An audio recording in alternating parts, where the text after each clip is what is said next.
Hello, in this part of my Blender Beginner series, we'll do more smooth, organic freeform modeling. So in the previous videos, it was what I like to call angular freeform, and it was great for beginners because there was less topological issues to worry about here, but now let's do something a little bit more organic. So I'll just delete this, and let's just start with a plane.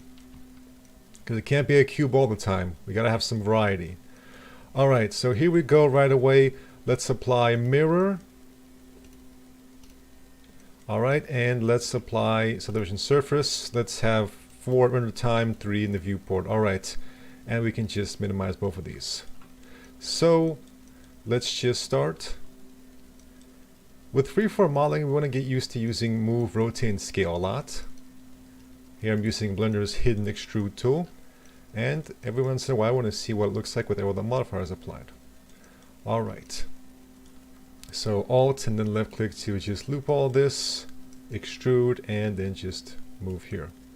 Alright, so we got the basics going here. Let's add a little bit of scale. So you can notice that if I scale like this, we can have this gap here. So really freeform modeling is all about kind of experimenting and just going from imagination and just seeing what you can come up with. So there's all sorts of little tips that you pick up along the way. So for example, what I can do is just press A to select everything, move this all to the side. What this would do is create an interesting little gap here, and sometimes it's fun to see how you can kind of connect your objects together. So you can start with the gap and then later try and connect it together somehow, or we can just maintain this gap. We can see after the scaling we already have a more interesting shape going on here. Alright, then we can just select all the polygons here. Let's say extrude, scale, move it up, and let's say delete. There we go. Now we've got this. We pretty much just keep on going until we get a lot more interesting shapes and designs.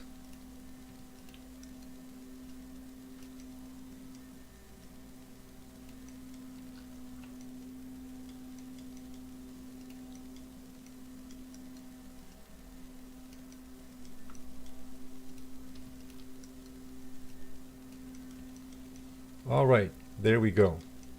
So in this situation, I'm not going to be worrying too much about solidify. I will just be kind of extruding, moving, scaling, and there we go. So extruding is another very important thing for us to learn here. And also inserting loops.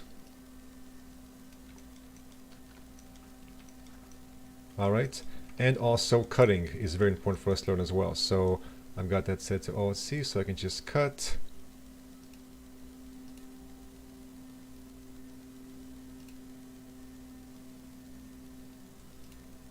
Alright, at this point I can press space to confirm it, or E to start a new cut.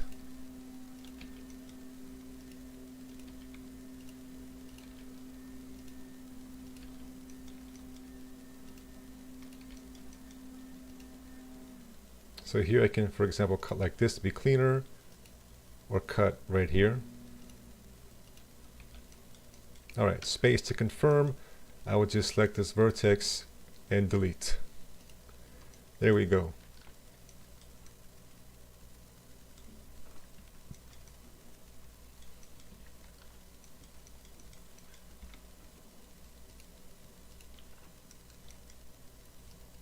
So I can start to kind of find a way to put them together if I want it to be connected.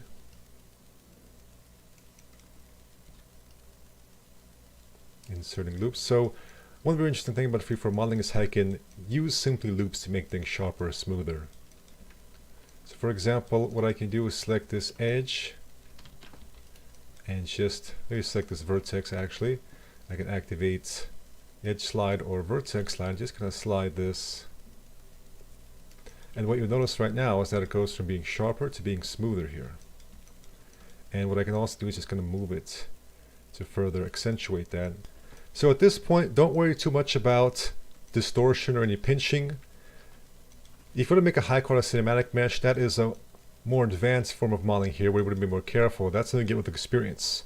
For now, just have fun moving, rotating, scaling, extruding, cutting, inserting loops, and don't worry too much about any kind of distortions. You will learn how to fix distortions over time as you do more and more modeling. And also don't worry too much about creasing, because that is also more of a higher quality cinematic modeling. For now, we're not going to use creases, we're going to use simply support loops to make things sharper, smoother.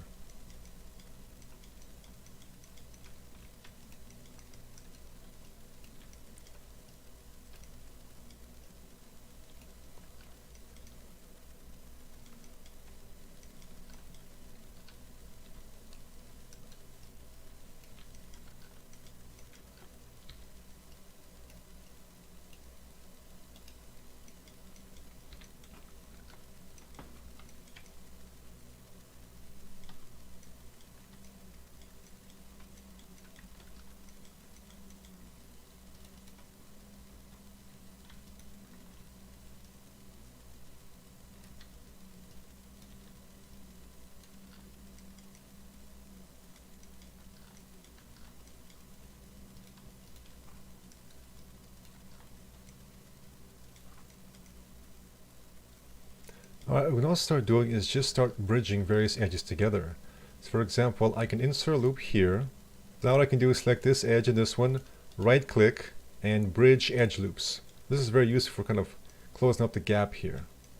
So for example, I can insert a loop here, and right here. Then I can select these edges, and bridge. Alright. So now that I've got that, we can start to use the cut tool, for example, to modulate our edges. You can see I already have one right here. So what I'm going to do is let's go from smoother to sharper just by using the cut tool. And so this is used for all sorts of interesting details here.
Alright, right after doing that cut, I can do a little bit of a bevel, and then a little bit of an extrude, and then I can delete these polygons.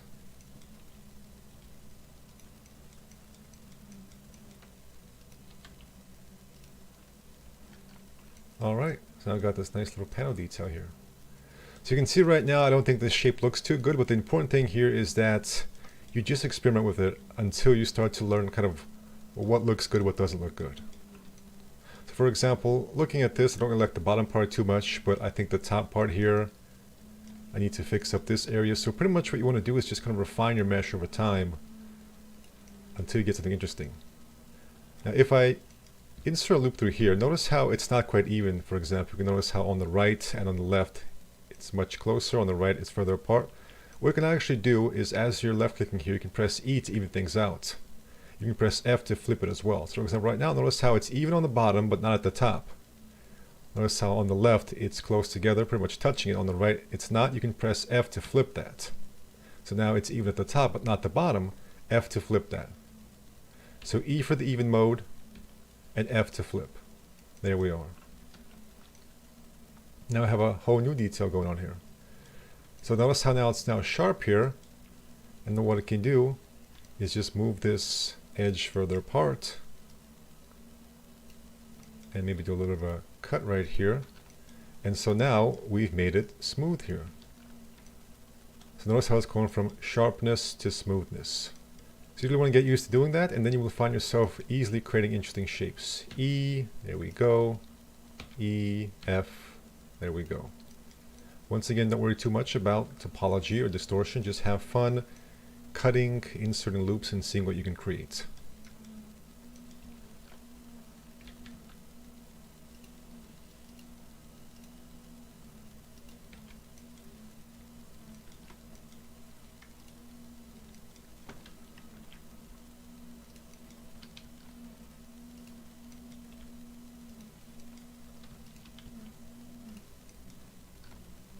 So notice here, even though we have bad topology, we still get a pretty decent result here. So a lot of times you can actually get away with having bad topology and still get a decent result. But if you find yourself having really bad results here, you can simply cut like so. Alright, let's introduce some loop tools to this. You can go into Edit and then Preferences. Let's go into Add-ons. Search for Loop. And here we have Mesh Loop Tools. When you press N, you get your tools right here. You can go into Edit. Here are the Loop Tools. Let's not overwhelm ourselves, but let's learn how we can use Circle and Flatten. So sometimes, for example, you want to flatten areas out, and that's what this is useful for. So for example, let's say I want all this to be flat. And let's say these as well. All right, I want to click on Flatten. It's going to pretty much try and find an average flat plane and flatten it out according to that. So it's going to kind of average things out. Alright, let's say I will extrude that, and now I want to turn this into a circle. I'll click on Circle, and now I can scale, and there we go. However, notice how the topology becomes a little bit messed up here, so what I'm going to do is delete this. And what I can do is just select this, right click, and fill. Notice how it doesn't really give me the results. What I'm going to do is I'm going to hold down Shift and deselect opposite edges. And so now, instead of using fill, you notice we get an error message, no faces filled. I'm going to press Shift B or bridge edge loops to bridge this. A little bit of inset, and there we go. So those are two little extra things we can do to further our freeform modeling.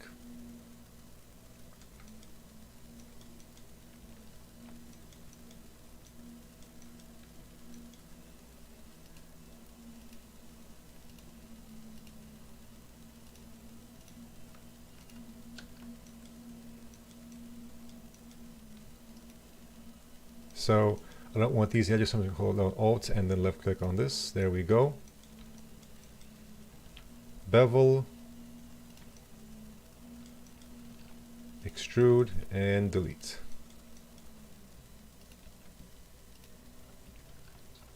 And there we go. Now you're getting all sorts of cool little paneling details and freeform shapes. And one of the strong aspects about this modeling technique is that you can get a lot of happy accents that you can then use and further refine on. So for example, right here, notice I kind of vaguely see some sort of shape happening here. So what I'm going to do is, using that as inspiration, I'm going to refine that. So the edge is going here. So what I'm going to do is kind of cut, let's say right here. All right, and I'm going to move these edges up.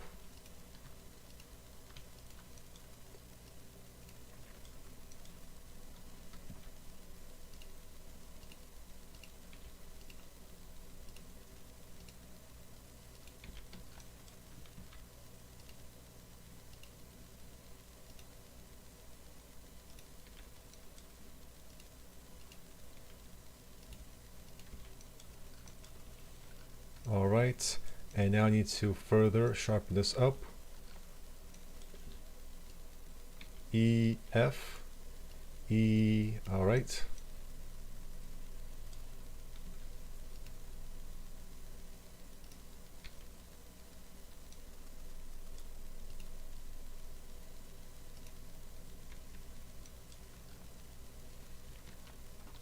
And so notice how now I have this interesting shape going on here. So a lot of times you'll get these kinds of vague inspirations from the various kind of shadows going on here. And a good material is also important to set up here. So let's go into our material properties, and we can use one of the existing ones here. Let's use the existing one, and now notice how I can see the shapes a lot better here.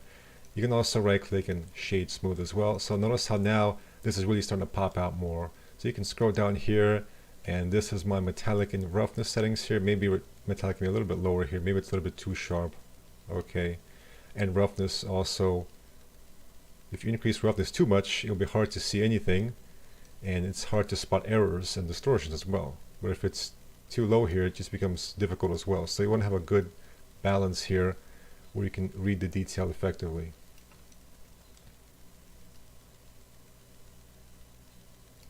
All right.